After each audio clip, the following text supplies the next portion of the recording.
Kofolo fatara fatu le mai monga le atu o le vanga le taiao se fomanuia ia misi fo el paia o le kalesia o tapo mai mauta malawa le ngata isangone ka pe fo ia tunu mau e o le mfai on pa mai ia ele fono so se tato e kalesia ni fo vanga le tsang le o matu mafutatu tono le peli man malta po ele mo malua nisi fo ia sauninga fa pitoa mesi sauninga taua ia ele ne fo taiao le o matu watu ia masunga le difano ile ne fita ma no se fini e fo mania pe on se le fia ma fa fo tatu tunu ya wa fa ilo fo sunga ta sine o sauni ta o le vai so mo fo tele le kalesia o le fa wino sunga ya wa on faltua e ven Faifeau Samoa sacramental up ya e pe fo ona ye fa mo ni aso pe ona mo wina le kalesia ma fo tele ile ne fo ya so matatu sauni fa to mo se fia o le sauningo lia so la taita ia le sunga to in fatonu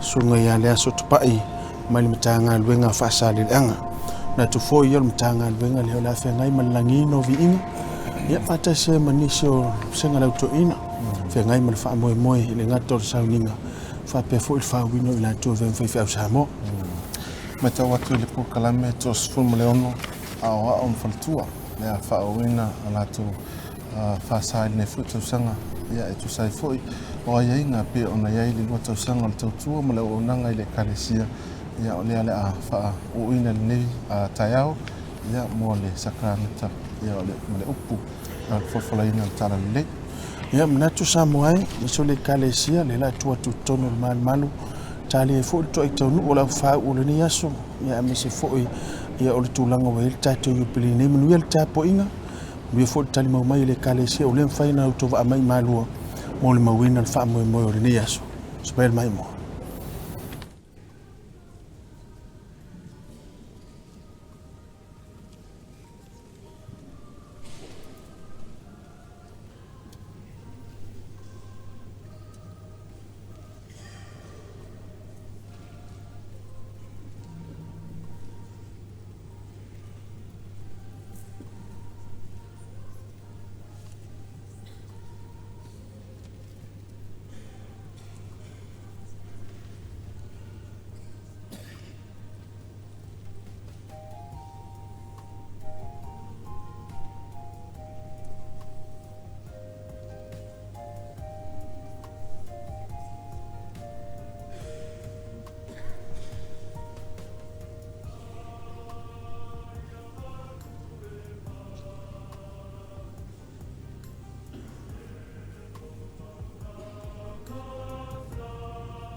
le tātou tāpua i le tua.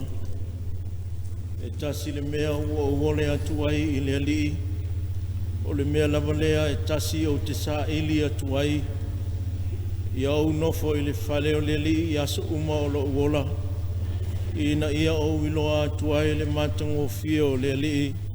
Ma au sā ili i lona mamalu. O ke riso fo i walo fa mai le kalesia. Mafua ina mai o ia te ia. O le kalesia matangofia lava. Ele ei so naila. Po se manuminumi. Po se tasi mea whapena. A ia pa ia ma ia le pona. Tātou te talo whatasi i le li. Le tama alofa mutimuti wa le. Ua mātou ai o iatu. Ia e alofa mai ma whamangalo a mātou ang sala ona o Yesu Keriso. Pesoa soani mai ne ia mawhai o ni mātou whamangalo atu i nisi. Ma au au na atu i lau o fio i le ola fou. I le vi inga o lo suafa pa ia. Amene. O le a tātou pese i le tua. O le pese se lau se fulu. Se lau se fulu pese. Tātou pese ai.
lo sumai te tai.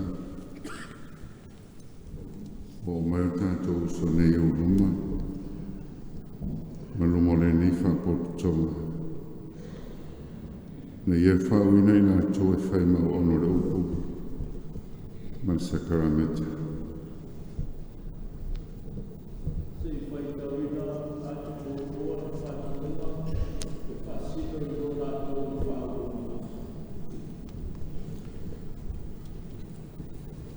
Faifeau Samoa, o le Faauuga, o le Faifeau Samoa ia leo faauina ina ia, na wai mai le kolisi faifeau I malua. O se kolisi faifeau e alo ia ma o talia le autoina. Lua, ia le toi faauina loa se awa o I mai malua po se kolisi fafo le tau Faifeau Samoa. Te a maua sana ngā luenga, e peo na whamatala ina I nana. A ia whaatani se ia a tolu o tau sanga, taro na ngā lue. O se isi maa fuanga tau, mana o mai lo leo lo na ingoa e whauina. Wana ngā ai ngā tō e o walauina mo tafa misionari fafu. Ia le whauina foi se awa ui mai malua vanga nau Faifeau. Le wingo le upunga luenga, fasino le tausinga le kane sia I se nuu, po le ngā luenga mo le autarabo, po le Faifeau I se aunga no futu maua le kane sia, po se tasi ngā luenga la fasino ina le kane sia, I le ataini ma le ataini. E au foi, ona tani mai visili nei, mua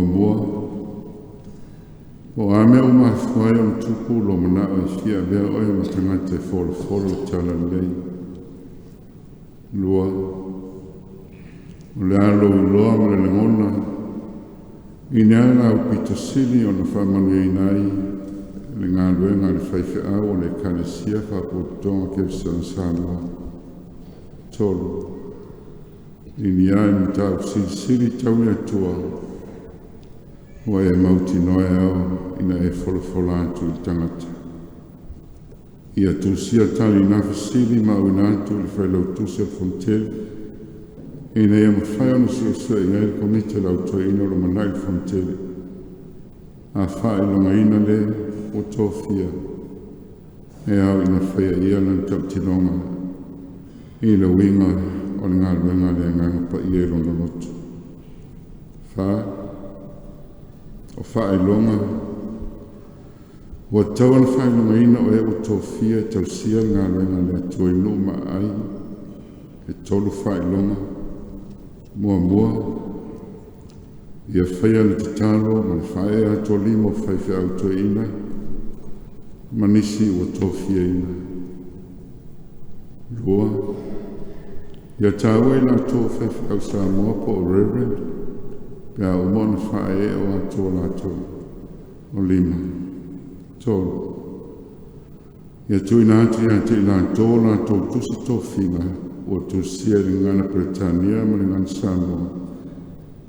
O e te talo mai e whae I lima.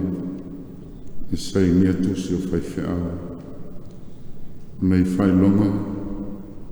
O whae longa I nai le pule o tuina atu. I leo o whaewina. Na te folofola atu, le a whionga le atua.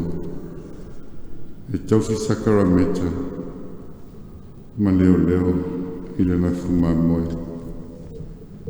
Lau sunga le teitai, al paia sau o nei tāpua inga iona.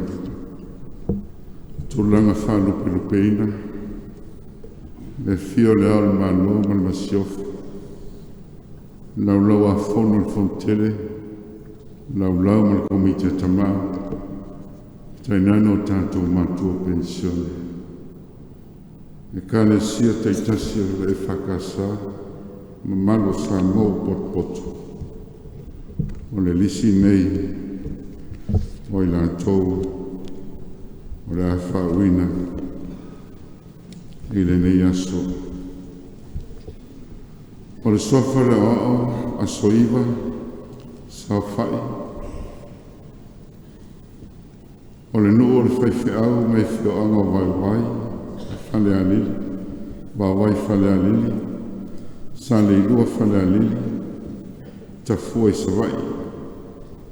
Tau sanga na uru whale I mālua lua whesofitu, tau sanga na I uai, lua o. Ngā luenga lo ngā luai nei, tau sinu e whakasa pēr kuwha, tau sanga na matanga lue lua o lua tolu wha misionare, lua o lua wha o si whengaina, o mi talo na lue lua tau sanga. O le soafar whaltua o mei sau whai, le whianga ngā uta vai sa vai. O le aao ma le whaltua mai mtanga renga ni sila I saute whaftai. O le sunga le aao ia ata le mana,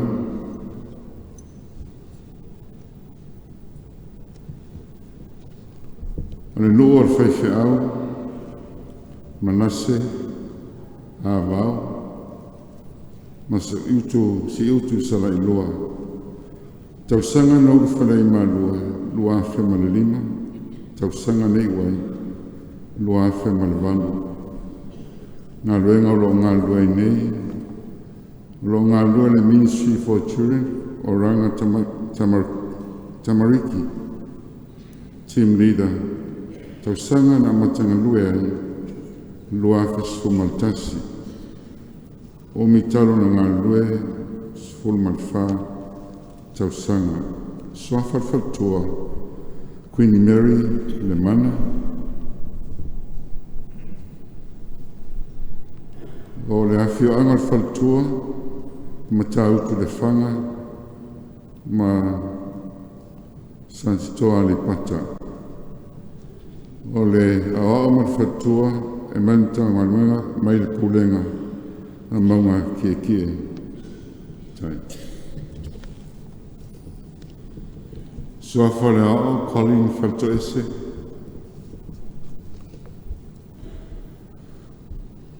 A whianga le ao, o le pia, solo, whale a siu, fusi sa fotu la whai, ma whanga I sawai. Tausanga nauru whale I ma lua fisfulu iwa, whae wina le lua whe lua sfulu ma lua. Ngā luenga o loo ngā lua nei, o fisa wha misionare, Tamalingi, tausanga na matanga lue a sono Februari, lua o lua tolu. O mitalo na lue, lua tausanga, tolu masina. Mal soafot faltua, ai falam ta fa e sau, pou fa falto esi. Nual faltua, ai loa, vai to muri palauli, masale le noma. O le aaa ma le whatua e mai mtanga luenga pia.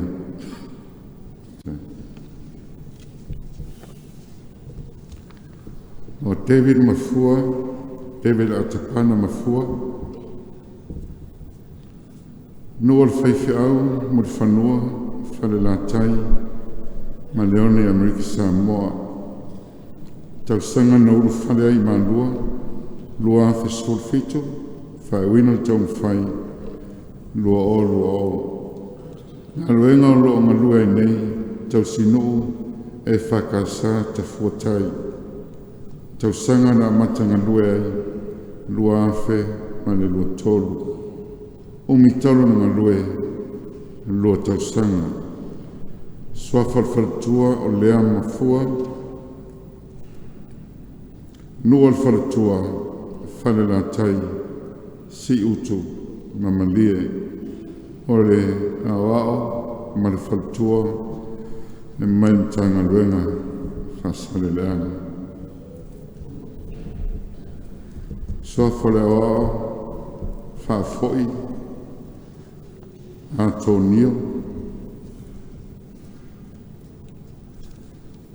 mai le fio ango iwa.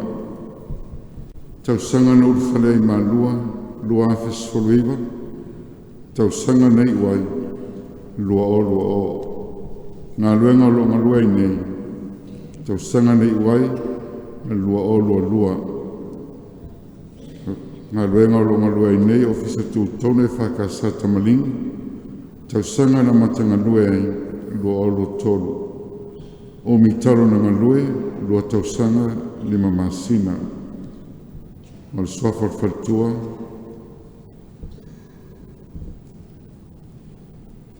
tūlanga atonio, o le nua whaltua, fosi sa fotu la whai, o le aoa ma whaltua, mai ntanga luenga, whasare rai. Tai.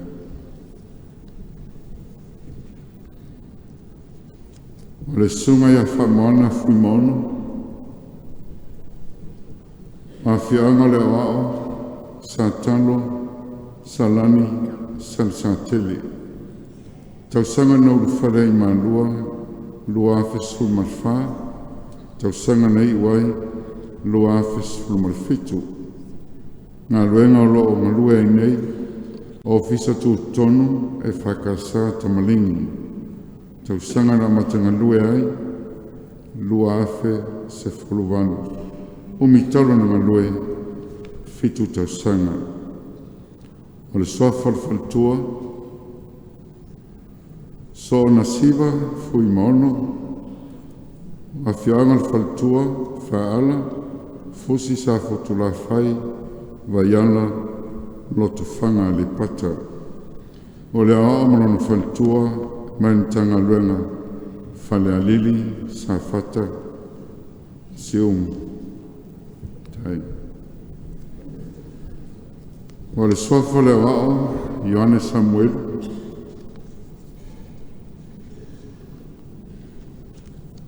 le whianga le wao, Samuel Alomanu, tausanga na urwhale i mālua, lua awhis huluwalu, whaewina tau mwhai le lua o lua tasi.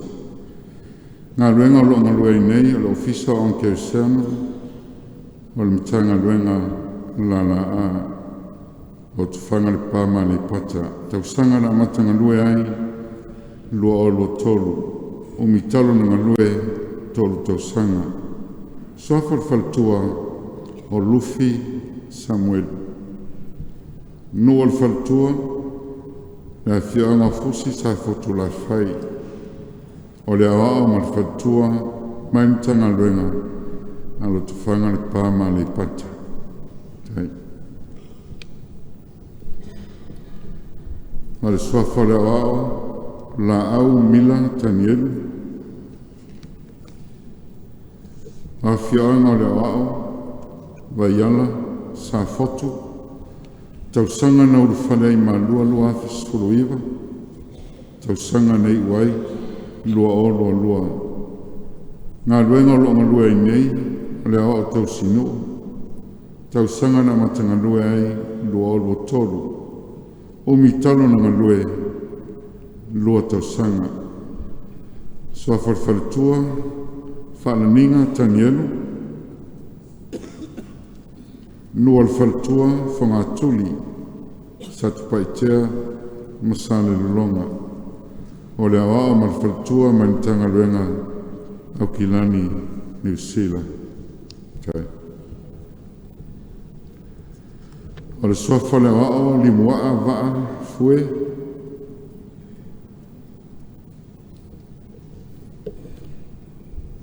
e whianga le ao saulo fata, salani, papa puleia. Tausanga na uru whalei ma lua awhis furuiva. Tausanga nei wai, lua o lua. Ngā luenga longa lua i nei, whaanga korisi tene pauta. Tausanga na matanga lue ai, lua o lua tolu.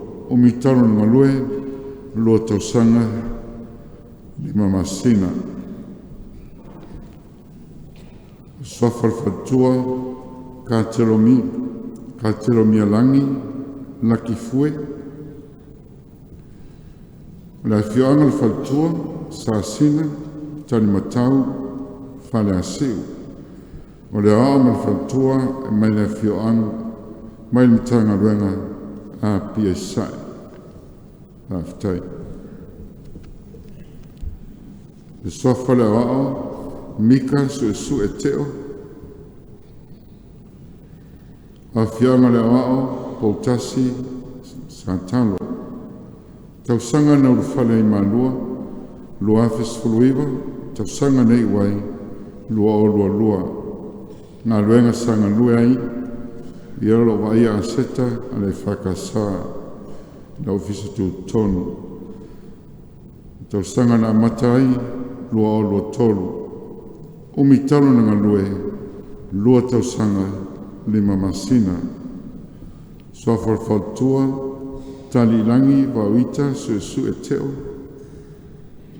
Fianga le faltua malai malu papasa taua solo. O le ao mal faltua mai mtanga luenga fale alili si umu safata. Tai. O le sunga le ao ya o ata le ataua. Wa fianga le ao fale asiu manono tanunga manono. Tausanga na fale malua lua o tasiva. Tausanga nei uai lua. Ngā luenga o lo ngā lue nei e whakasā tili lua. Tausanga na matanga lue ai o la sefolo februari lua o lo tolu. O mitalo na ngā lue lua tausanga lima masina. Soafalfaltua tua fale o ata le ataua. Wa fionga faltua sangone fale asiu. O le awa mal faltua men tanga luenga malua. Okay. Soa fale awa pa ye tapu le ngalo. No o le awa sa le panga whangalii fosi sa fotu la fai. Tausanga no fale malua lua fesfulwalu. Tausanga nei wai lua tasi. Ngā luenga o ngā lue nei o le whaia o ngā musika i le mtanga luenga o ngā keusiano. Tausanga na matanga lue ai lua fe lua tolu o mitalo na ngā lue lua tausanga. Soa falfaltua lo la tosi le toa le ngalo. A fionga faltua na lo maunga mut whanua. O le mtanga luenga o mai ai le awa mal fatua lo tofanga le pā a le pata. Tai. O le soafa le o Paulo Fukuleai se puloni. A fianga le o pai lele fonga savai iwa savai. Tausanga na ulfale ma lua fiso fitu. Tausangan whai unai lua o. Ngā luenga o lo ngā lua i nei, Faifeau tausinu, e whakasa puleia. Tausangan a mata ngā lua ai, lua o lo tolu, o mitalo na ngā lua, tasili tausanga. Soa falfaltua, tautau se puloni,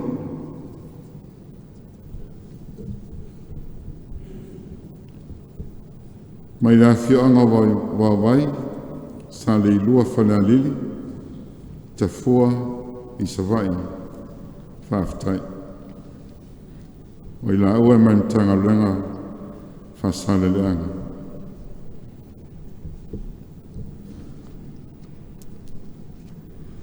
O le sunga a pelinato liu Faauuga,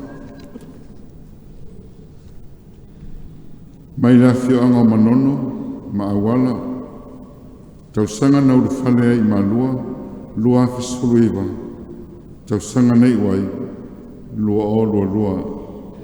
Ngā luenga sanga lue ai, o lo pule i la onga tusianta, ma le fale mataanga. Tausanga na matanga lue ai, na le afe fiselau i waono, le lua fisu ma le valu, on toi whaawawa i le lua filua tolu, se iau ni mai le lua filua lima. Soa falfaltua, Susana, Pelinato, liu Faauuga. A fianga faltua, fale asiu, mamotaa. O le ao mal faltua, mai tanga luenga le tuatani. Tai. Soa fale ao, Penny Manila. Mai la fioanga o fanga, fasale angi savai. Faala, vai Faifeau. Tausanga na ufale malua, lua fisu malvalu. Tausanga nei wai, lua tasi. ngā ruenga lo ngā lua nei, e whaiaonga le korisini o sala. Tau sanga na matangalu lue ai, lua o lo tolu, o mitalo na lue tolu tau sanga. Sofa Faltua, Florence Nimo, Manila.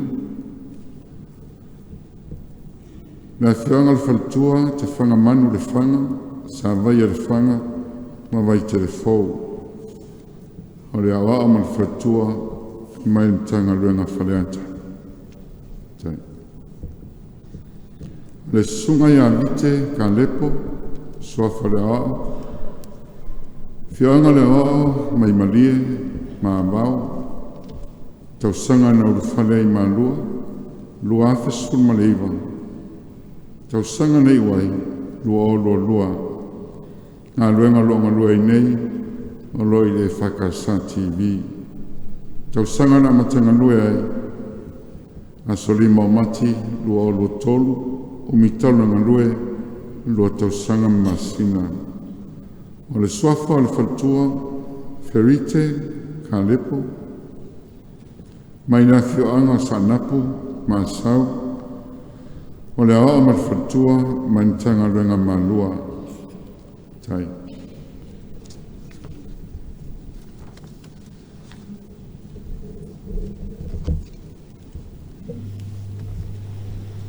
O le lava i tātou, ia fua ina mai le atua lo nāno whatunua, ina ia whaatau nuina lo na whinangalo.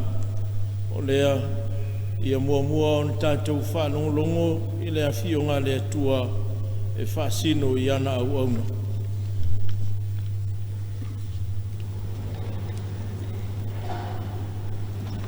O le whaitawina, o awhionga paia alo tātou atua. O le tusi whaitau nei aso e peana whaasino mai le tusi whaitau aso. O le kālesia, mai le whenginga tuai. O tusi e Iosua lona tāu po ono. Whaitawina mai le whaiupo suma 5. Whapau mai le whaiupo e 2 ma le 7. Whaafonga ia, o nisi nei o awhionga paia alo tātou atua. O le aso 7 o lātou tūla iai le malama e o tae au. Ma lātou whātāmilo whāpēnā i le ai e atu fitu. Nā le aso lea ua lātou whātāmilo whāfitu ai i le ai. O i le atu fitu, o ili pu e whaitaulanga. Na whai atu ai leo Iosua i le nuu, i nā alanga ia. Wau fōina mai le li le ai a te outou. E whātoina le ai, o le ai lava. Ma mea uma ua iai mo le li. Nā ra awa le whawhine talitane e ola ia. O ia, mai lato uma o i le whale mai ia. A wāsa nā tia e ia, e na awina, na tātou awina atu. A outou, i outou ma le mea o whātoina.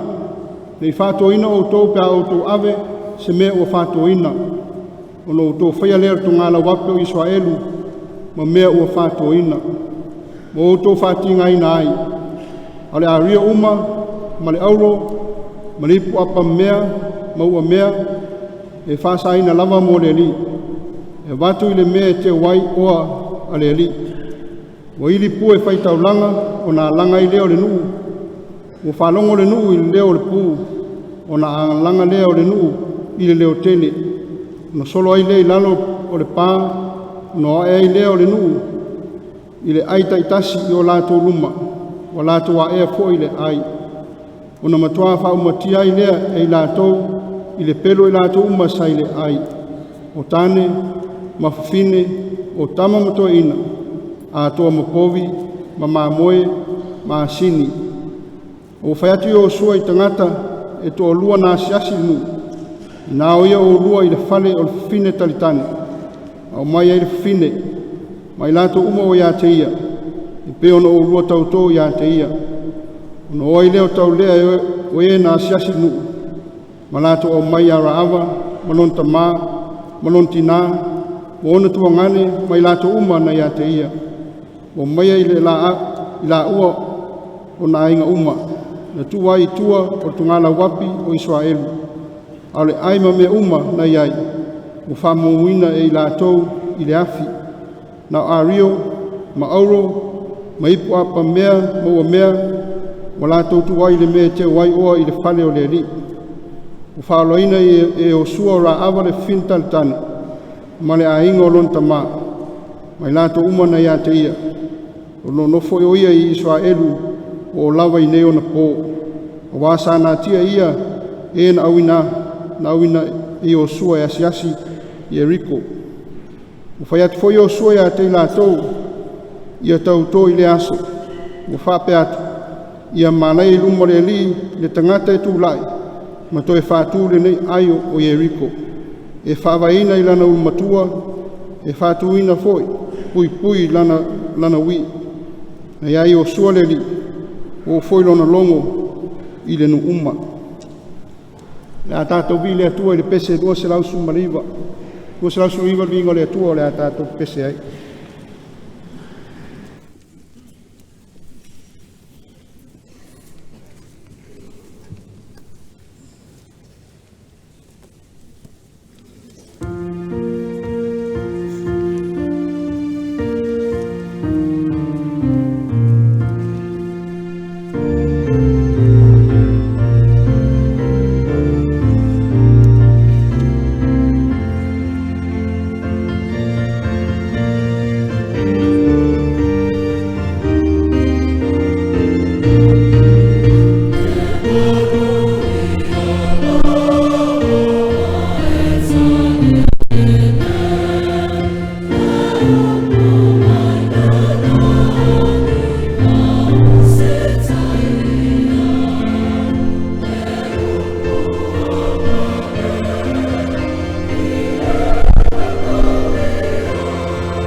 Faitaunga mai le whenga fōu.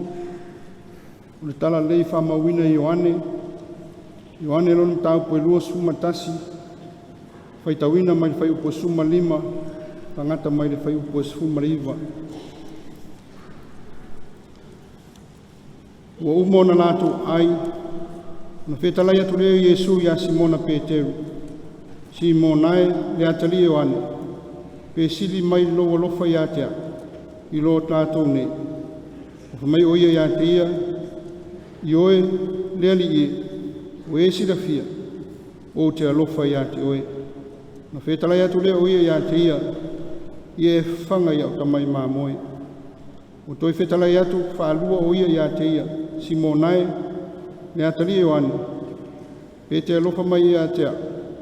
O whai mai oia ia te ia, i oe lea li ie, we sirafia o te alofa ia te oe. No whetalai atu leo ia ia te ia e leo ia o mā moe. No whetalai whātolo atu ia te ia, Simonae, le atali Ioane, e te alofa mai ia te a. O ti ngā Peteru, o ia whetalai whātolo ia te ia, e te alofa mai ia te a.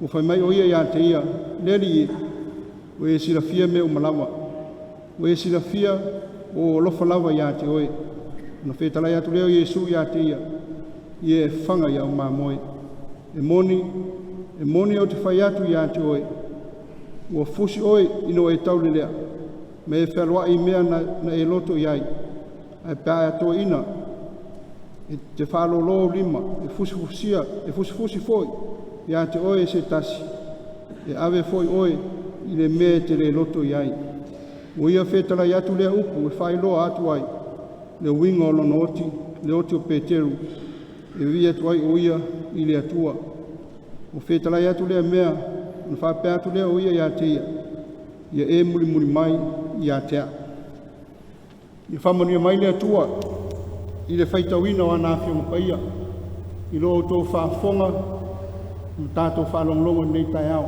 whamalama atili lona nganga paia mo i tātou tala foi lo tō whaafonga mo sa mātou whalonglongo i le upu wholofola nei tai au whanganaina lana ona sunga taitai wale whiau o le tala lei e tu mau pe le atua lona lawa inga nei o lawa i whaavau lawa amen.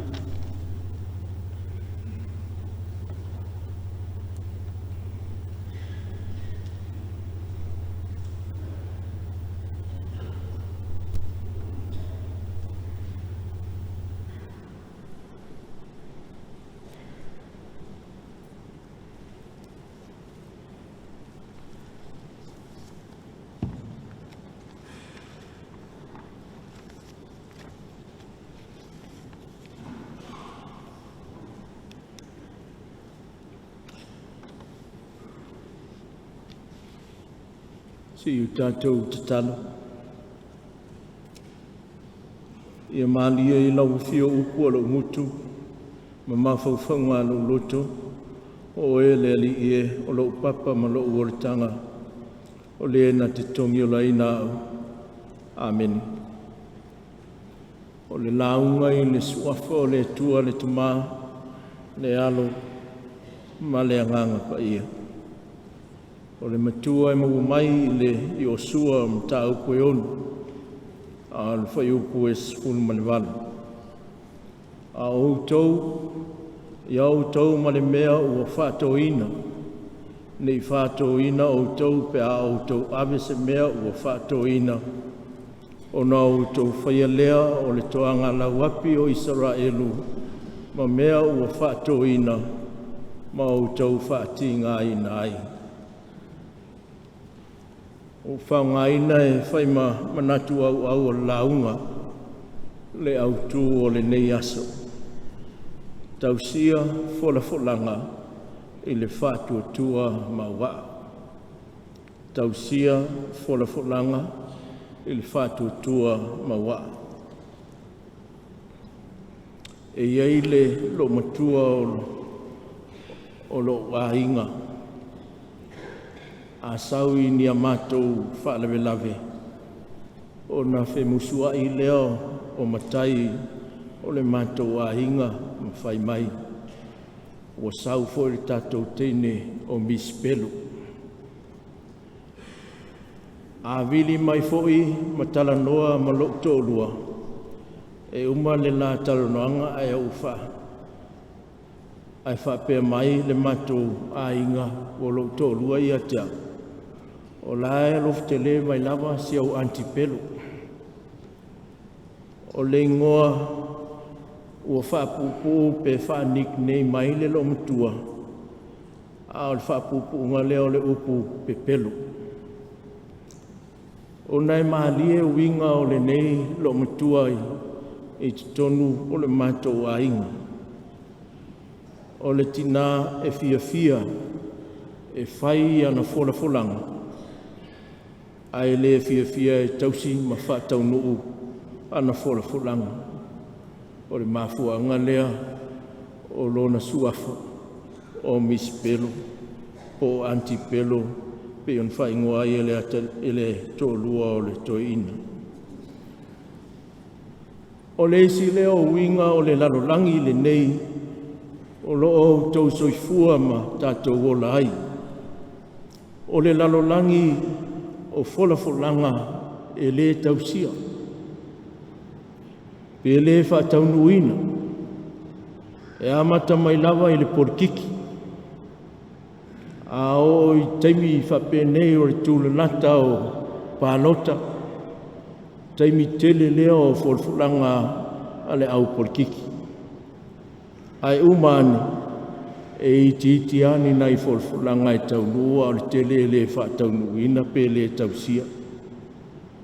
O wo e wo lava foa. O le toi wo. O mafua o na ua le taunuu o ua le tausi le isi i ana folafolaga i le isi. O urungali o tele ina tātou whaalongo i taimi o whapoiponga e whapea folafolaga o te folafola atu nei me tautou atu o le a au tausi po le tamao ainga, po le mativa, po le mai, po le manolo, po le lelei, po le leanga o tausia pe lava se e o na tala ina le nei whengainga i le oti. O tele ni ungani i o tausia ia folafolaga.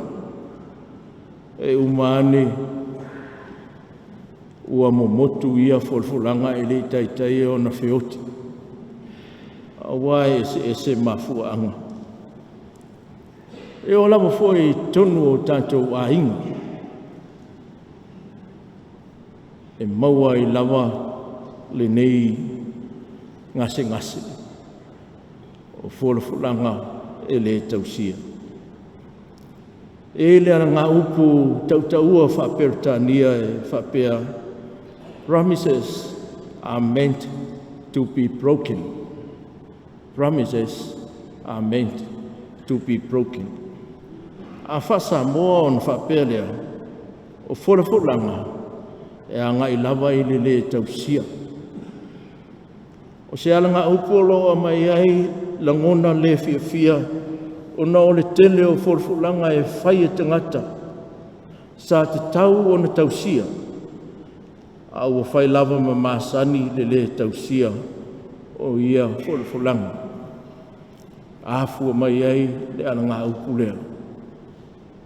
Promises are meant to be broken. Ai petai e ui o lea anga masani whaaritangata.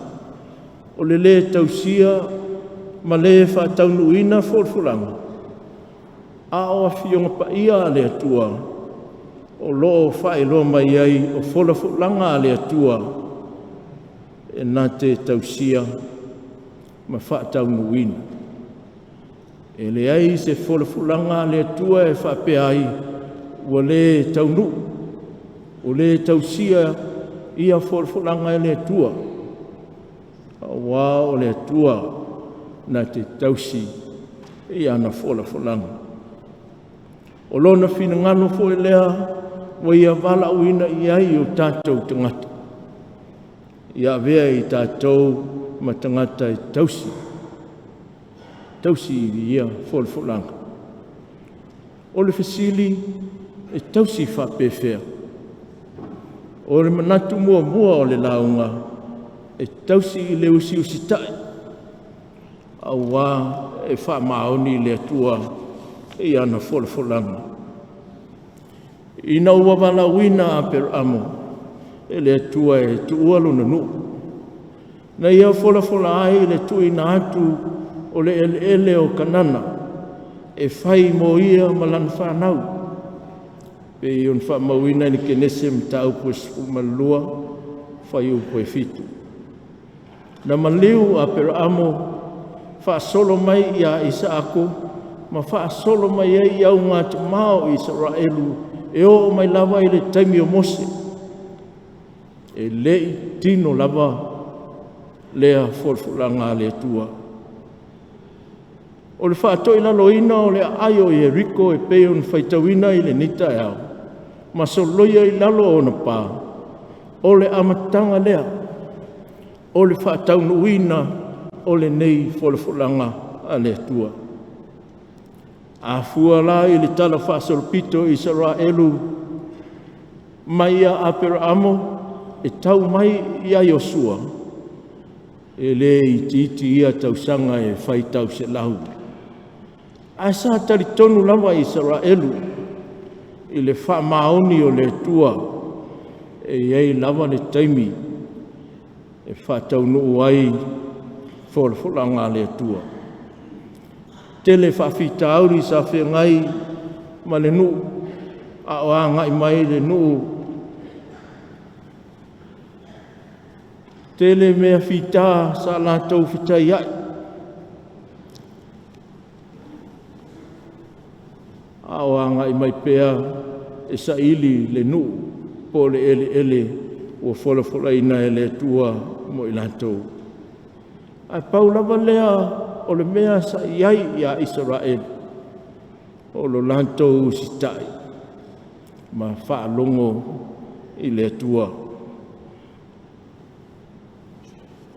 A pera amo ina ua wala au le tua au mailo wa tali e to tasi o Isaako e osi ai le tauranga ia te ia e le i whapeane Isaako a mea lau folfolanga sa whai mai e whaia o manu te sa usitai ma whaia le lava peo nei lori taunu unga o le soifua usitai o a pera amo e le taunu ulea o si ngā taulanga ai wau mai e le tua le māmoe e sui ai lo nā tali. O le sopo ia o le vaitafu i Erutana masauni e whātu i lalo i Eriko whai mai whātu nunga le tua whāta milo whāwhitu. O uma le tā milo whāwhitu i aso taitasi. Tofu le aso ma le tā miusanga i aso e ono. Ai o mai le aso lon fitu pe o nei ai tu whaitau o le nei aso. Mai whāwhitu. A o ina le hatu fitu le whaatamiusanga o na ini no leo pū. Aua nei wawe ilia se pū. Pe wawe alanga se isi. Whaatali se ia hatu fitu o na ta milo i le ai o na ini leo le pū. Ma whaalongo i le whai mai o i osua e alanga o na whatoa alanga lo lea. O le lama e whaamamawhai i le usita. Masaloa ono i ei se isi e masani ai tātou e alua lua whapese i whataita iri le pūpo le ase me e tupu. Pe wawe ona alanga aele i sau le whatonunga e alanga.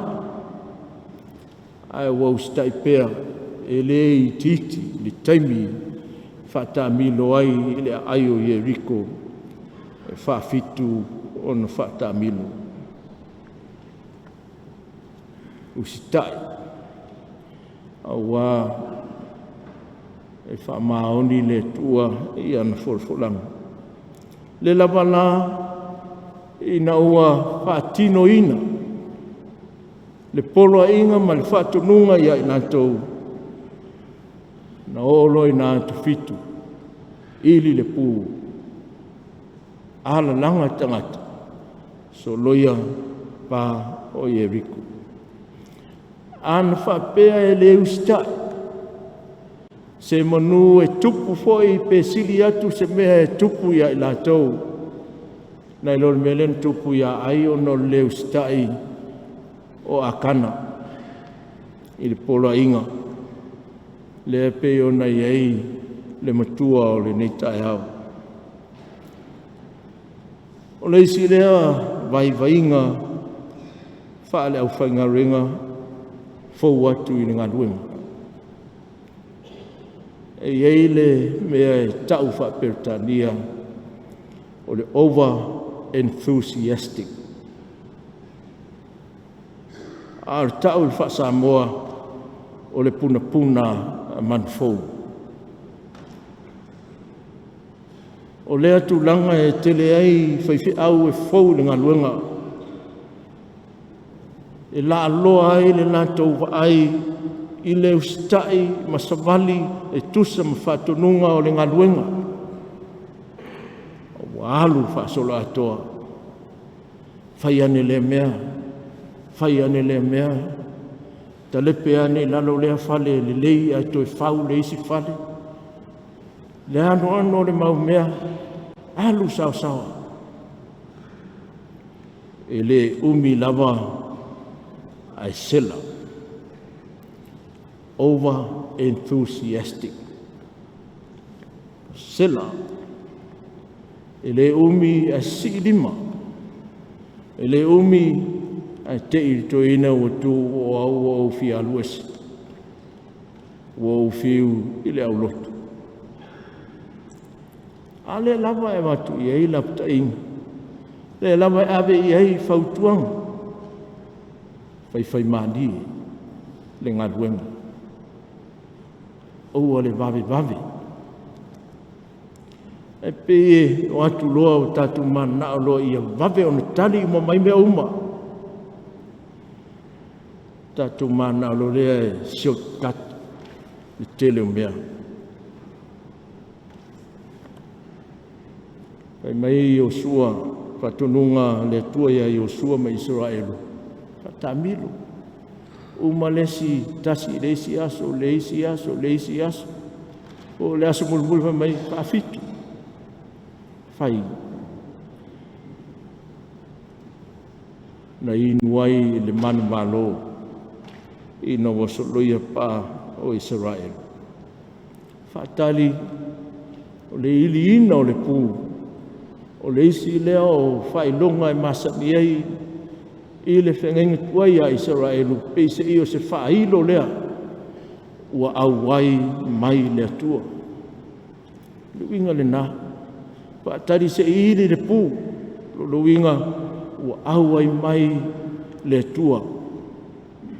O nā langa lo lea, o nā to ilalo lo lea o le whidi, o le aio i e riko. O le lua o manatu o launga, e tausi folafolanga le tua i le whātua a toa. A wā o folafolanga le tua e whātau no lava e ia ana folafolanga. O le tui nātu e le tua i e riko o le ai pito i mālosi i lea o kanana. E whaingatā a wā e pe o neiloa ma tā ua o le ai e nofo olo. Pai mai nisi o tangata sue o mea ana mua o le au archaeologist. Ina maua i lato sue ngai lua whaavai pe lua ni pā sa si oi e se le si pā pito i whaf e se le si pā pito i tutonu. I le whaingo fie whātu i lalo. A len whai e le tua e se alwhainga le tua. O le ia fōa i atu. Tu lima atu mō lona nu e whai mō lātou. O le whiringalo le tua nei si se taua. On whape ane leo o se manatu o Israelu.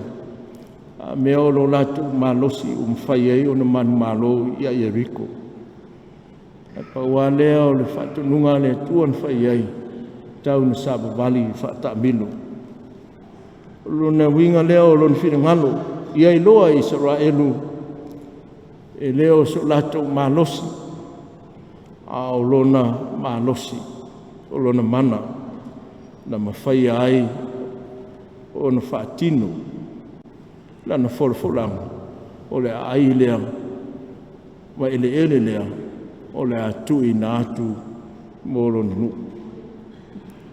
O le mafuanga lea o le, whai mai o le whai upu pe o le whai matua, a outou, i a outou ma le mea ua whatoina, nei whatoina outou pe a outou ave se mea ua whatoina o na outou whaia lea o le toanga la wapi o Israelu. Ma mea ua whatoina ma outou whatinga ina ai. O le lapata inga mo Israelu. Ina ia aua nei manatu. O lo lato malosi o lato mawhai ai. ao te tau o na lātou tui nātu o mea ia ua whātoina mō le atua a wā o ia na whātau nuina le whātoi lalonga o Ieriko.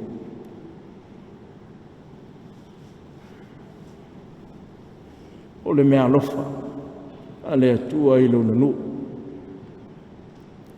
O lona winga o lo iai lava i le atua le malo sianga e mwhai e on toi whaaoa le a mea alofa.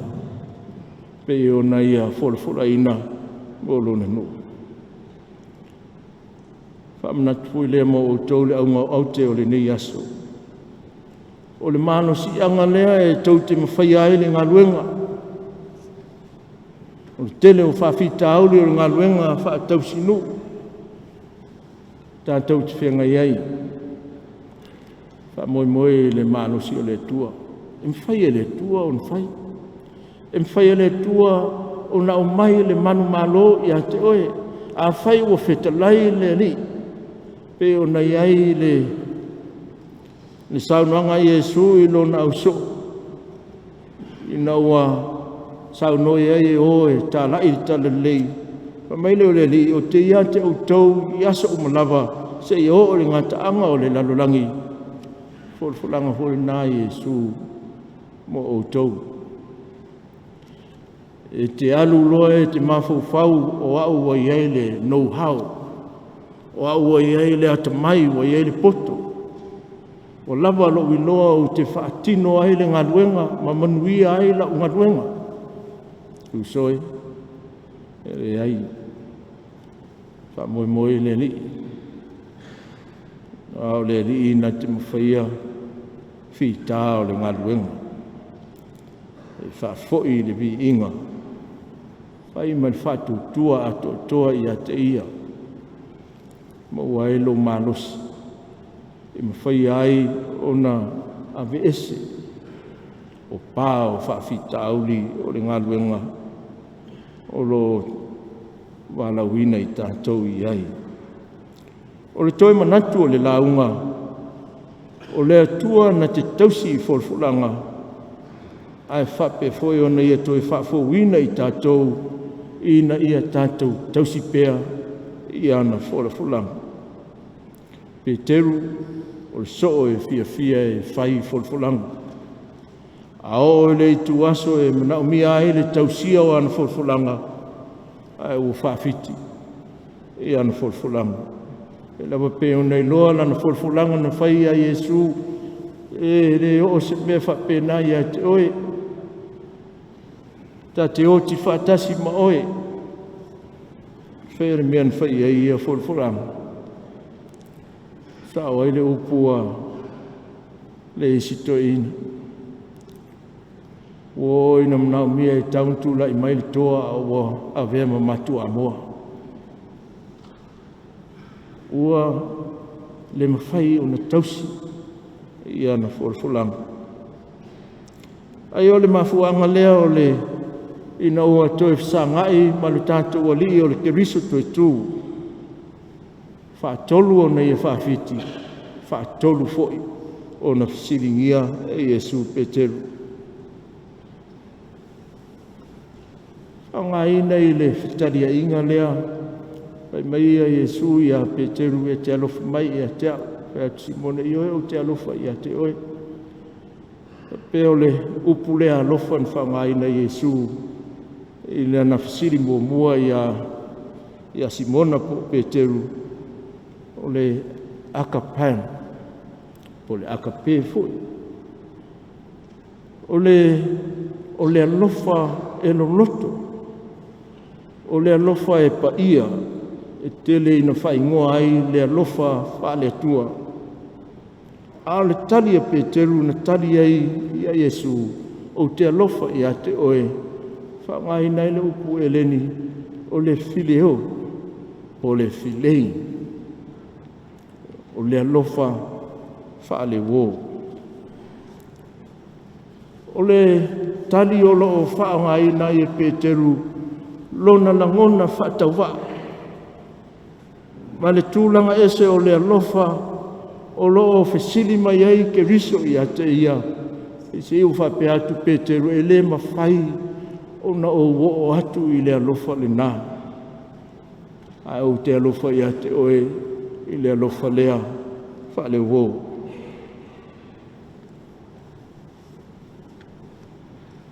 Mafuanga lea i na o fesili mulimuli Yesu fato a whaau ngai loa Yesu le upu filei. Po le alofa whaau o e fesili ai a Peteru. O toe tu wifo ai e Yesu lona tūlanga mawalunga. Ma lona alofa ina ia feululu tai. Whawhia ngai ma le alofa Peteru. Tūlanga whaau o. Faifeau sfuma lima i le siri mua Peteru o lo siri a Yesu i a Peteru. Pe siri lo na lofa i a te ia i lo lato nei. O le upu whasamo ina i lo lato nei. E Faifeau o na whawinga ina e leo whatatau i se whatustusanga o Yesu mo na uso. Po isi o na auso. Ai lo o whatatau i mea ua masani ei Peteru i aswhaiso. O ahai e mea, o lona waa, mana na upenga whaangota. Mea ua masani ei lo na ola. Le lai whai atu i ei Yesu, ai alofa maila i a tau. E siri atu e lo alofa i a tau i lo o mea ia. I lo i lato ia. Mea masani ei lo na ola. No winga o sira Yesu o lo ia manao ina ia fola mai e si mona o lo na lofa ia te ia e sili atu. Nai lo so se isi lava mea. Mai se o mea ua masani ei leo langa. Ia sfaiso. Le lava nai loa ina ua maliu lo tantu ua lii. E sili atu Yesu ia o na au soo. O na soo i a Peteru mai o la awalo te whangota. Toi foi leo langa i tua. Mai Peteru ia Yesu we e sila fia. We e sila fia lava. O tau tino le nā e le sili ae nisi mea masani ei leo langa. Nai lo le alofa ia Yesu. Patua whai mai leo Yesu mulimuli ana. Ia Peteru. Ia e mulimuli mai ia teau. Te le iau lau whaingaruenga, na o na whai o wholwholanga o le asuia o lato o langa. E me se ai taimi o tau tinonga, pe a o nen whai tau tinonga e te le ana whasiringia, e mai sa o winpia o o lewa o te li toe tu ua. E le umi ana i tono malua e te. O isfoi o atu ai tua le ngaruenga, o mea sa masani e le o langa e le umwhain tu ua.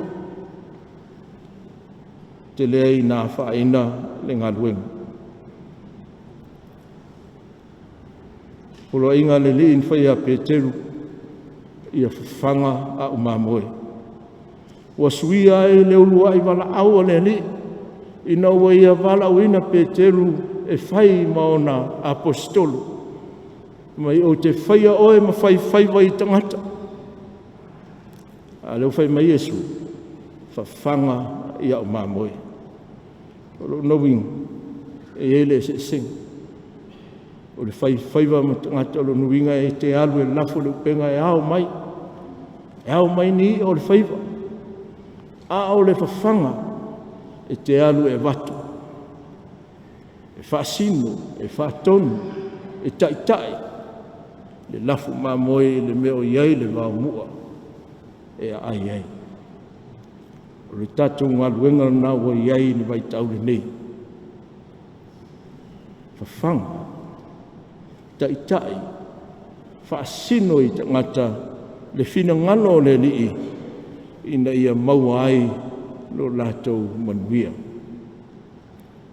Ke riso o le tama o le wholwholanga na ia whio mai ina ia whaola ina i tatou na ia whaasino mai e a te tātou le ala i le ola e whaapapau. O le tātou mtata alea, whawhanga whaasino. Ngata i le ola ua tāpe na ina e lu tātou o li. Ia manuia lau tau whaunga i le nei aso. Se iu tātou tau tino whaatasi le tātou tūtūlai o tau tinonga whaapostolo. Ua ou whaatuatua i le tua le tuma o le e o na le malosi o malawa o le na whaia le langi ma le lalolangi. Ua ou whaatuatua fo i a riso na alo e tōtasi o lo tātou wali. O le na whanaua i le nganga pa ia, na whanau mai i a Maria le taupou. O le na puapua ngātia i le pule a Pontio Pilato. Sa whaasa taroina, sa maleu, sa tanumia, na o ifo i se oli. O le asu tolu na toi tū mai ai na ie uoti, na whioa i le langi. O lo ua nofo o ia i le tū tamtau le tua le tuma. O le e ona le malosi umlawa. O le a toi a whio mai o ia e whamsino i e ola a toa ma e uoti. Ua ou whatuatua i le mangapa ia. Ua ou whatuatua i le ekalesia pa ia e awhi ai lo uma. I le male mawhitanga o le au pa ia. Male mangaloina o angsala. Male toe o le mai o le tino o le tangata. I le male ola e whaapawau. Amene. Lale lalo whaafitai. Ia whaalongolongo atu ua whisiri mai e suhu. O ai ea ua whianga lue tari mai ia so o tau ua matua le whatuanga. O ai e tari mai i nā whaia le tōwhinga o te alu atu ai. Se lau wanu sifuru maritasi pese, tātou te pese ai.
Ona o le suafa o le tātou ali o Iesu Keriso, o le tupu ma le ao o le ekalesia, o le ua whioa e lunga ma ua fōa i mai ana mea alofa i tangata, ina ia ati na e ai lona tino o le ekalesia lea.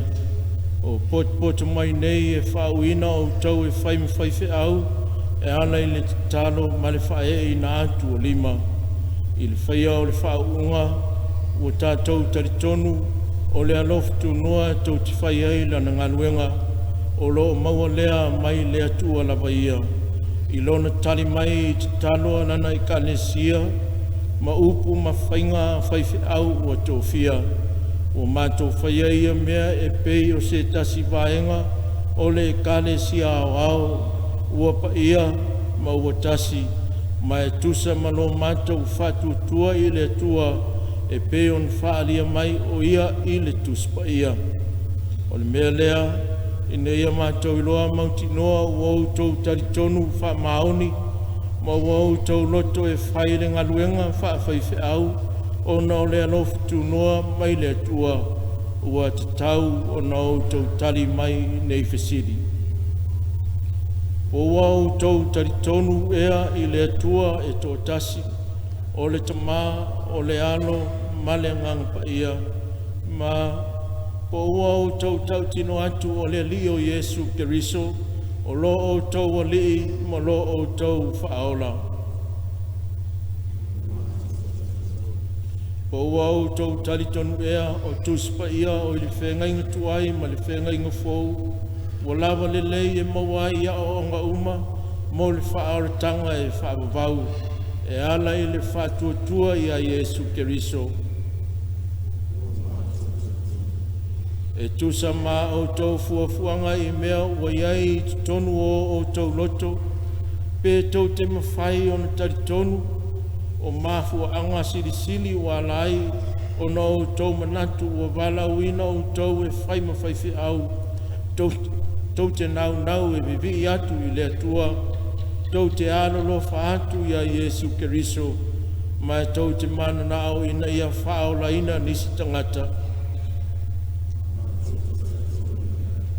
Pe tau te fola atu ea, tau te whaia la outou ngaluenga i le whamaoni, tau te tala i atu le whionga le atua, tau te tausi sakarameta ma whai ma leo leo o le lafu ma moe, tau te ola i leo langa wha le atua, ma sanga wha mata ngofia ina awa onga le atua, lo tātou wha ola i mea umalawa.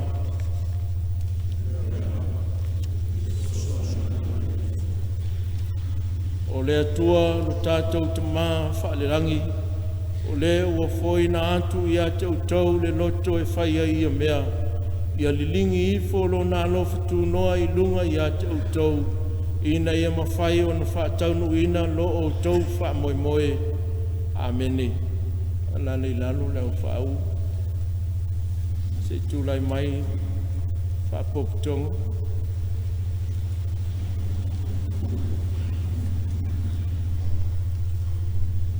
O usoe, o i tu tino o tau o le nei kalesia, po o tau talia i lato nei e pei o tangata ua te tau i ai, o na o le alofa tu noa o le tua mo le Faauuga.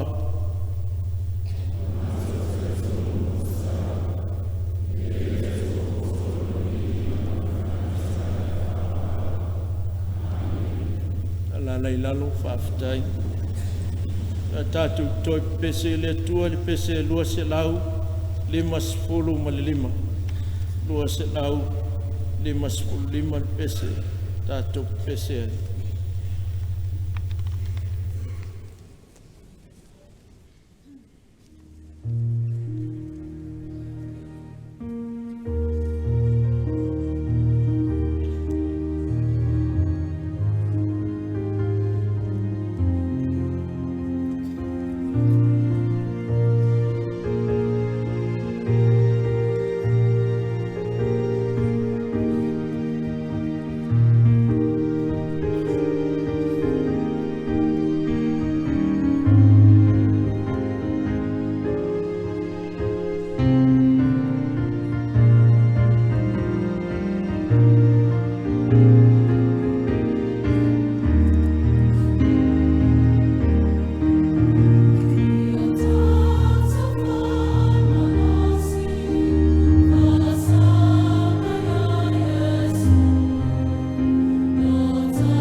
Asoiva Safai Toya Mei Atalamana Kume Kara Atrese Toya Ifan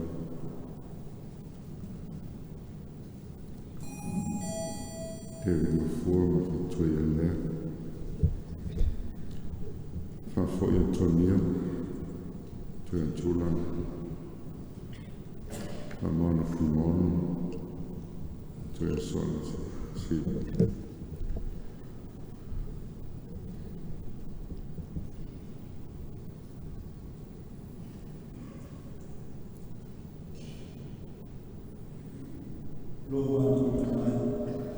o mātou whāwhitai atu I la uwhio.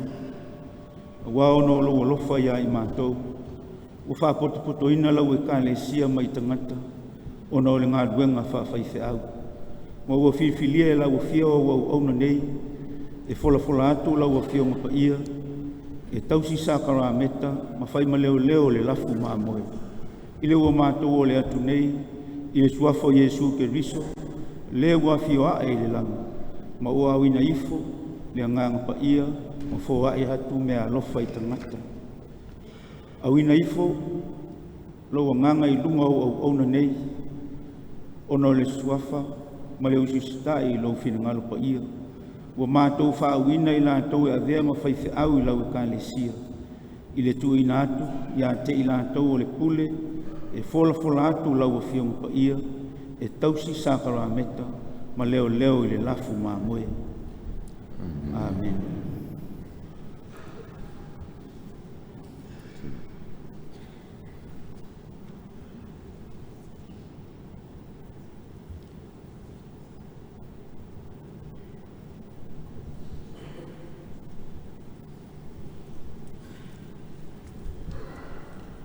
Ia Samoa Toya Rafa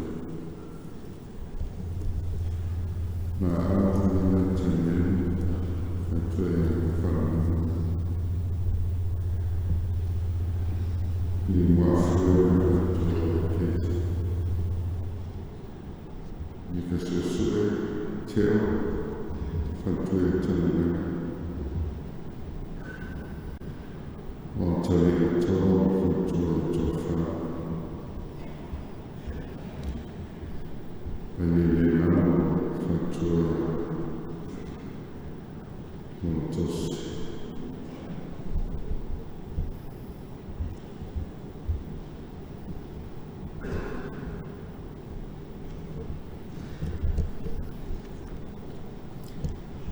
Awina ifo, lo nganga I lunga o ona nei, ono lo suafa, ma leu sisitai I lo whingalo pa ia. Mātou whaawina I lātou e avea ma Faifeau I lau e kālesia. I le tuina atu ia te I lātou o le pule, e fola atu lau a whionga pa ia, e tausi sākara meta, ma leo I lafu mā moe. Amen.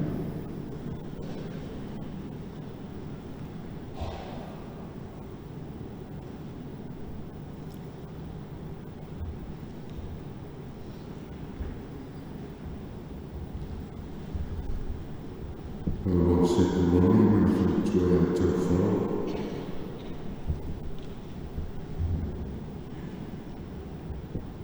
Benatari Fau Fatoya Susana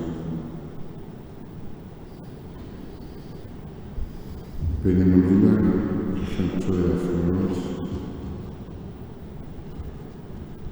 Bitetu Polo Kanapo Fatoya Felite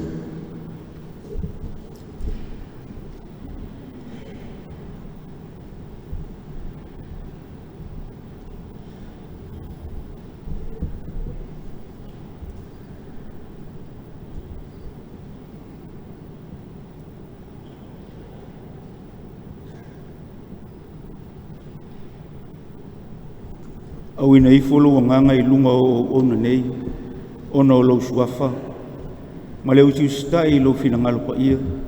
Wa mātou whaawina I lātou e avea ma Faifeau I lau e kālesia. I le tuina atu ia te I lātou o le pule, e fola atu lau a whionga pa ia, e tausi sākara meta, ma leo leo i le lafu mamoe. Amen.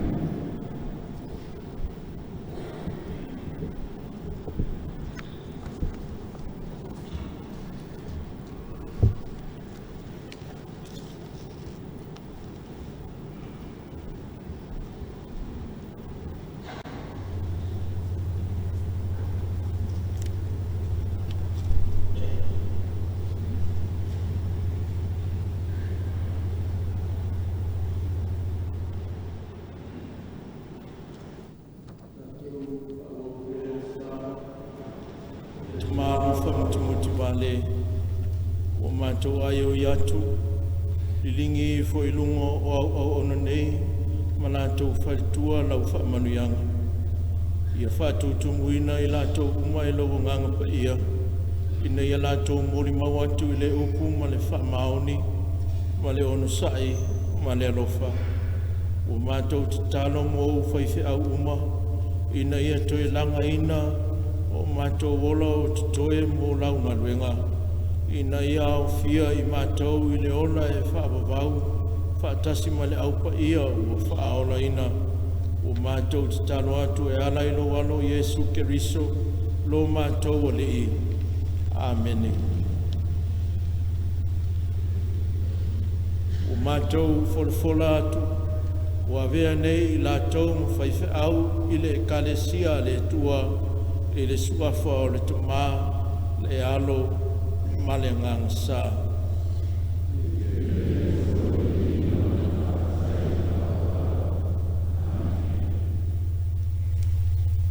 Si lau tu lau fau.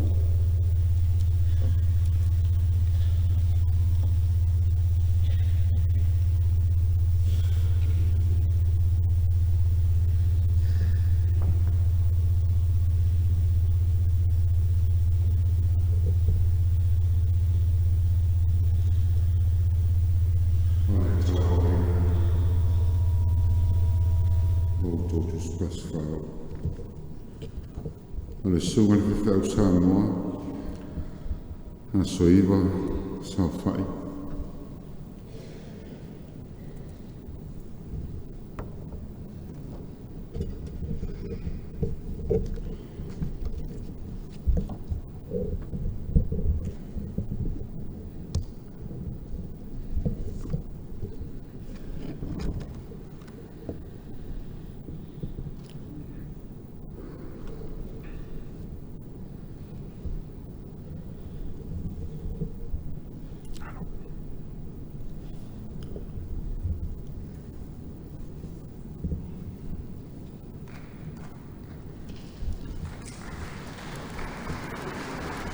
Sunga le Faifeau Samoa, a talamana,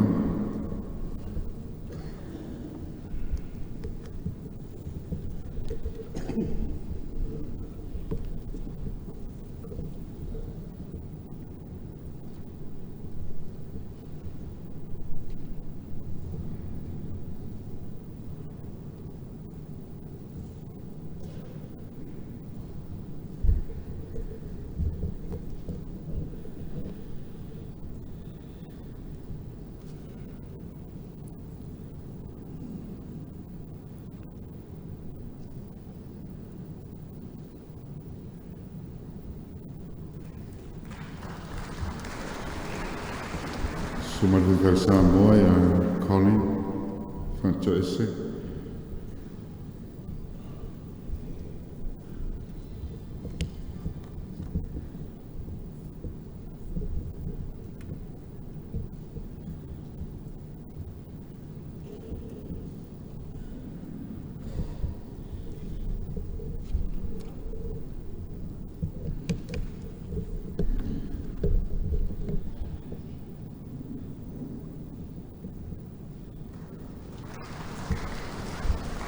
Sunga le Faifeau Samoa, David Mafua.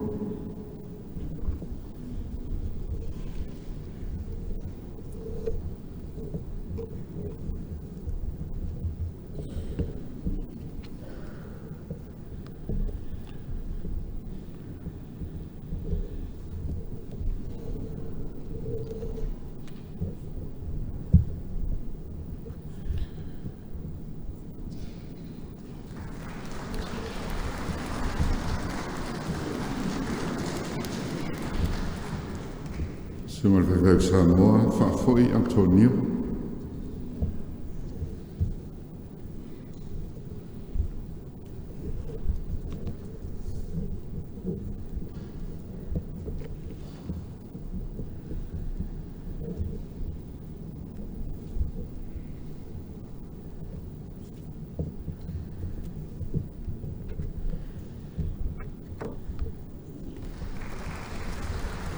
Sema Faifeau Samoa, Faamona, Fuimon.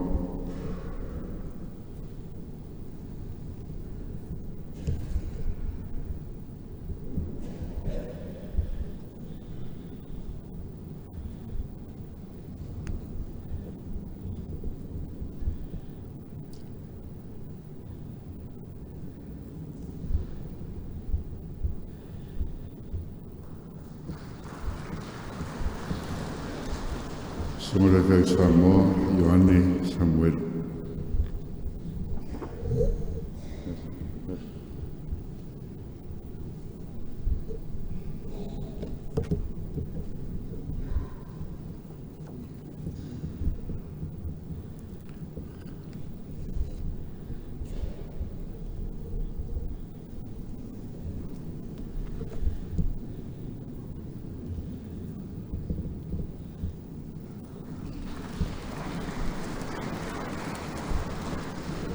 Al Sema Faifeau Samoa, Laau Mila Taniel.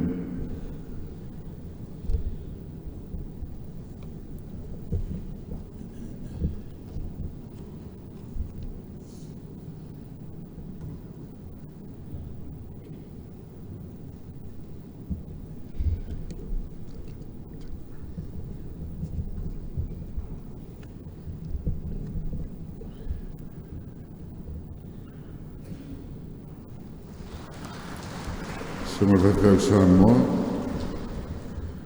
ni mua afue.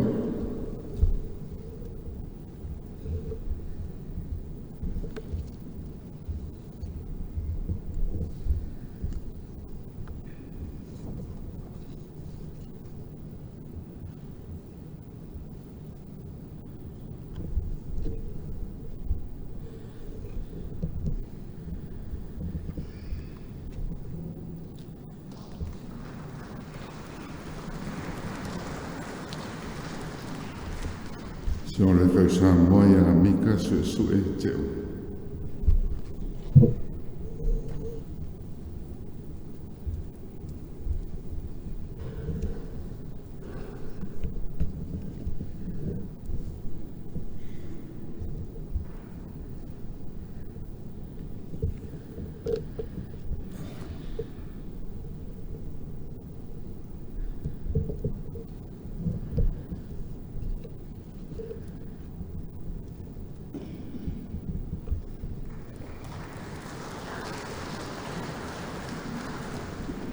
Sema Faifeau Samoa, Oata Lea Taua.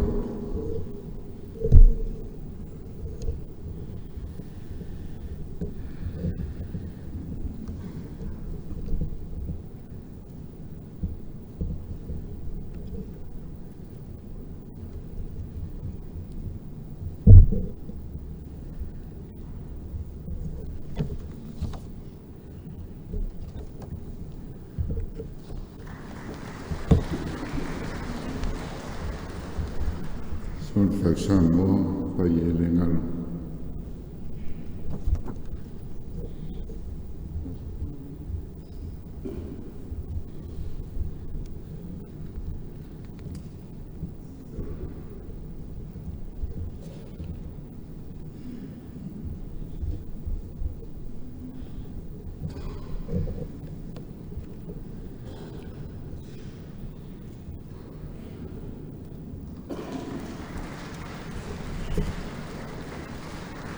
Sema Faifeau Samoa, ya Paulo Sepuloni.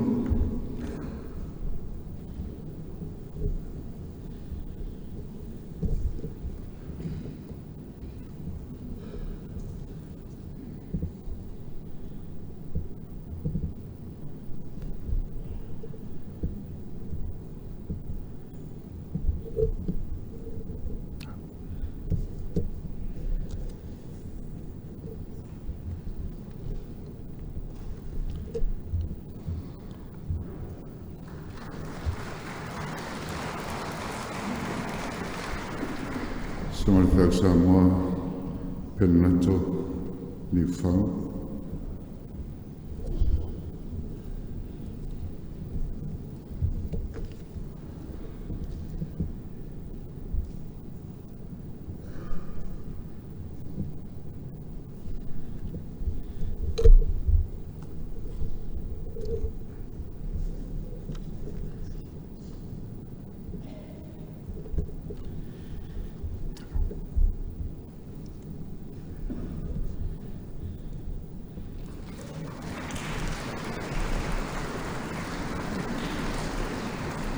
Samoa Samoa ya Penny Manila.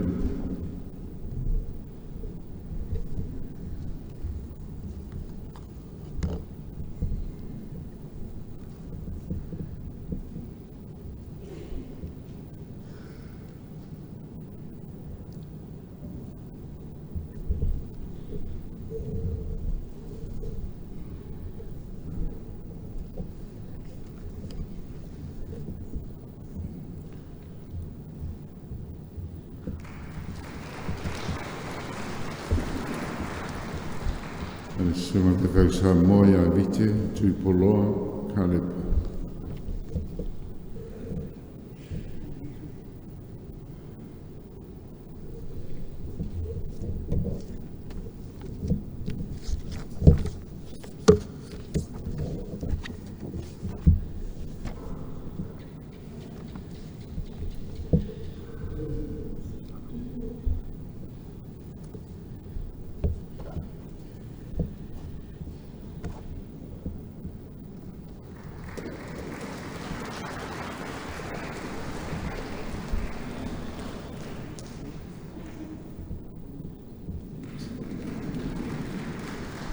Sorry.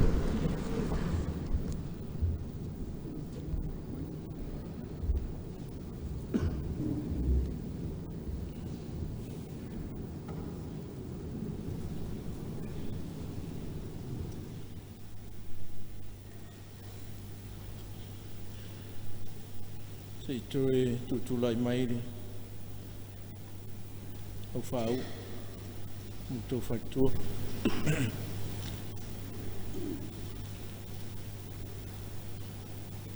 o te apopo i atu ia te utau I le ingoa o le ekalesia. E o tau whaapalipale le alofa. Ina ia whaatotoa ina ai le aupa ia. La tau te whai ai ngā ruenga au auna. Ia ti ae le tino ke riso. I o tau analofa ia ke riso malana ngā ruenga. Ma i o tau whanga ilana lafu mā moe. O wane I whapei o na ona ofu I le tofi o le tua. A ia whai o tau ma whaawa. Ia o tau whaasanga I le whaitau ma apuapuai, ma le apo, ma le ao o atu. O wane o tau whaatala le I le mea lofa o tuina atu I ate o tau I le whae atu o lima o toina. A o le tua e ona le manuia, o le ento I whaatuina mai na I uoti leo leo ma moesili o le tātou wali o Yesu o nā le toto le whiangainga e whaababau I whaato ino o tau e ia I ngā luenga le lei umalawa I na ia o tau whaia lona whinangalo I ngā lue o ia I te tonu I ate o tau I le mea maalie I ona luma o no Yesu Periso ia te ia le vi inga e whaababau Amen. Alala inano, kapo. Tātou pese le tuor pese se lau lima sifur malfitu. Whai upu mua mua, ma le whai upu e wha. O le au suina lea e le au Faauuga.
Laulaua tu mamo le avanoa ua tu ina mai a te au.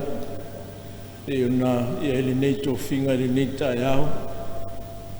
Ua o taitai nai le nei sauninga mamalu a le tātou e kānesia. Pāwhitai whamanuia le tua a wālo lualo whaiwa i mtau whai a le tātou komiti. Ia mole atu whawhitai lau whionga i le ao le malo o lau masiofu. Whawhitai tele le a whio mai ia ua mawalunga ai le tāpua inga i le nei tai ao. Mole atu fo le whawhitai i tupu ma tamali mai malu fo i whal malo tātou awai le nei sauninga. Whawhitai tele le su mai ma le a whio mai tala mai o au. O le hoi whawhitai sunga i te mānei, so ani mai ma le langolongo mai, ia ua lawa le nei sauninga. Whamanuia le tuai, ia au tau sunga i te mā, ia mawalo tau tau whā, mas fui lau whionga i le taitai whono. Komiti atu ina, whape fui lau whionga i taitai whono, whono tele, ia maua saulua tau whaa wā le ana whaiwa mō te au pe on walau i nai. Whawhitai lau tau i tū whale tu mā, i lau tau i talo mai, te tonu wa manui ai wha moe moe. Ia me sipoi pa ia o le tātou tāpo inga i le nei aso. Wha manui a tele le tua, le mwhai o na ngā whitia e se leo i au tau mamalu. Ile ni tai au paulawa leo le uku whawhitai tele. Tai le au whaipes, tanga ringa whaasale anga, ia whamanuia le tua i lo tau langolango mai, ua manuia ai le nei sauninga. Mea ua le lei, whai lea ma i inga o le tua, o le titalo whamanuia. O le file mu foi mai le tua, o lo sili lava i mea uma e manatu i ai. E leo lau ina ai o tau loto a toa ma o tau mafu fau. I le poto ma le alofa o le atua ma lo nalo Yesu Keriso lo tātou ali i. I le male manuia o le atua le tama le alo ma le anganga pa ia. Ia ia tau tau pia lava i aso uma e le au noa. Amene. Afitai.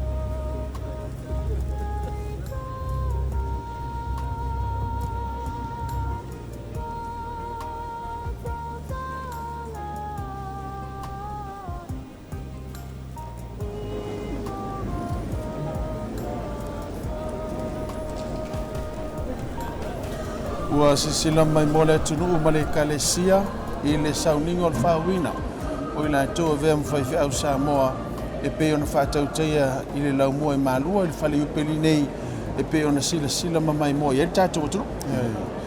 Pe ona tāua i le temi ua sola o lesi nei o sauninga tāua i whono i tausanga te itas i whai ona mai moa le atunu ia ua whiwhine foi ia nisi o ao whaltua ia whauina i le nei foi tai au ia mesi o le nei tausanga e ala i le whauina i le upu ia ma le sakrameta ia e pe ona iai. Ia masalo le atunu ue ia o lea e le whaamoe o le itula e lua e awina tusa o tuai le sauninga atupulanga talavou ia ona so ile mai tātou fia i le itula e lua i le aule la so nei ai whaaftei tele tusa o tātou tapoinga e me se fuavi inga mātango fie pe ona langina le mtanga luenga a whaasale le anga ia usi sila mai moa ila tunu le lato li watu tātou fisa tu tonu mo nise o tātou pukalame talia le itula e lua wina tusa watu sauninga atupulanga talavou fia e malua nei mai a maum sunga ta ma le tautua le Fakasa TV malua papa manuia tele fo fango le nei asu